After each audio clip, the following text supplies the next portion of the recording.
Hello, and welcome to the Ghost Rider edition of All About Comics. I'm your host, Andrew Dickinson.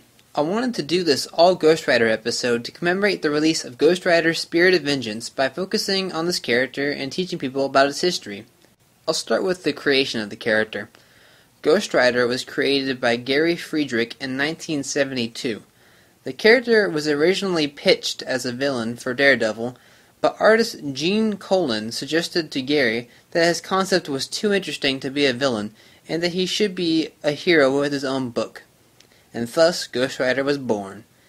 He made his first appearance in Marvel Spotlight number 5. After his debut, he was given his own title. Johnny Blaze's tale starts with him working as a stunt motorcyclist in a traveling show. Johnny Blaze was trying to save his dying mentor, Crash Simpson, from terminal cancer. With no one to turn to help heal his dying mentor, he made a pact with the devil, who was actually Mephisto in disguise, to cure his mentor of the terminal cancer that was ailing him. And what do you know? It works. Crash is fine, and he's on his bike and riding again. Except that a little bit afterwards, Crash dies in a motorcycle accident, and understandably, Johnny is a little mad at Mephisto. He feels betrayed by Mephisto, but Mephisto claims he cured him of his cancer, and that now Johnny belongs to him and will become the new vessel for the Spirit of Vengeance. Over time, more people besides Johnny have been vessels for the Rider. Daniel Ketch is the second Ghost Rider recipient, who gained the power when him and his sister were being attacked by gangsters. He flees the attackers and escapes into a nearby junkyard, where he finds a pristine motorcycle. Bleeding from his encounter with the gangsters, when he goes to touch the motorcycle, his blood touches it, and what do you know? He becomes the new Ghost Rider. The most recent host for the Spirit is a woman known only as Alejandra.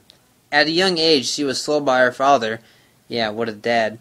But over time, she ended up with a mysterious man known only as Adam, who has gathered orphans from all around the world and is training them to become vessels for the Spirit of Vengeance. Adam finds Johnny Blaze and convinces him to turn his curse over to him and his students. Blaze reluctantly agrees, and a ceremony is performed that resurrects a man known as the Seeker, who chooses Alejandra out of all the orphans as the new host. Ghost Rider's rogues gallery consists of 1. Mephisto. Duh. Who would have guessed? But besides him, it's comprised of people like Blackheart, who is Mephisto's son, who is usually fighting Mephisto more often than Ghost Rider. The Spirit of Vengeance itself, Zarathos, that was been trapped in Johnny the whole time. He eventually is freed and comes back to torment Johnny. And rounding out the bunch is a man known as Blackout, who is a vampire that can destroy light, and Deathwatch, a ninja who is capable of draining the life out of people, which he then uses to prolong his own life. And on that note, I'll be ending this episode, but now you can say you know all about Ghost Rider.